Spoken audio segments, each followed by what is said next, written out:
അസംസ്കൃതമായ ഒരു വസ്തുവെ സംസ്കൃതനായ ഒരു വസ്തുവാക്കി മാറ്റിയെടുത്തത് അവരൊക്കെയാണ്. അവർ തന്ന അനുഗ്രഹത്തിന് വെളിച്ചത്തിൽ എനിക്ക് മുന്നേറാൻ കഴിഞ്ഞിട്ടുണ്ട്. അവർ പഠിപ്പിച്ചപ്പോഴൊക്കെ എനിക്ക് റാങ്ക് 1 റാങ്ക് നേടി, BA പരീക്ഷയ്ക്ക് 1 റാങ്ക് നേടി, MA പരീക്ഷയ്ക്ക് 1 റാങ്ക് നേടി, B.Ed പരീക്ഷയ്ക്ക് 1 റാങ്ക് നേടി, PSCക്ക് 1 റാങ്ക് നേടി. അങ്ങനെ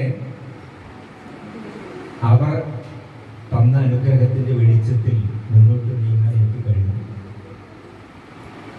ഇപ്പോഴും അശ്രാന്ത പരിശ്രമത്തിലൂടെ ഞാൻ എൻ്റെ കുട്ടികളെ പഠിപ്പിച്ചുകൊണ്ടിരിക്കുന്നുണ്ട്. അത് പുരപ്പള്ളി മേഖലയിലായാലും കോളേജ് മേഖലയിലായാലും.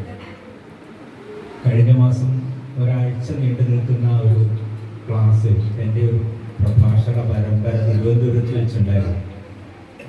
തിരുവനന്തപുരം സംസ്കൃത കോളേജിൽ വെച്ചിട്ട് തിങ്ങി നിറഞ്ഞ ഒരു സദസ്സിൻ്റെ മുന്നിൽ ഞാൻ അസ്ട്രോണമിയെക്കുറിച്ച്, ഇന്ത്യൻ അസ്ട്രോണമിയെക്കുറിച്ച് ഒരു നീണ്ട 7 ദിവസത്തെ പ്രഭാഷണം നിർവഹിക്കുകയുണ്ട്. ആ പ്രഭാഷണം നിർവഹിച്ച് തിരിച്ചു വരുമ്പോൾ ഫേസ്ബുക്കിൽ കാണുകയാണ് പ്രിയപ്പെട്ട ശ്രീധരേട്ടൻ്റെ കുറിപ്പ്. ആ കുറിപ്പാണ് ഈ അവാർഡിന് നിമിത്തമായത്.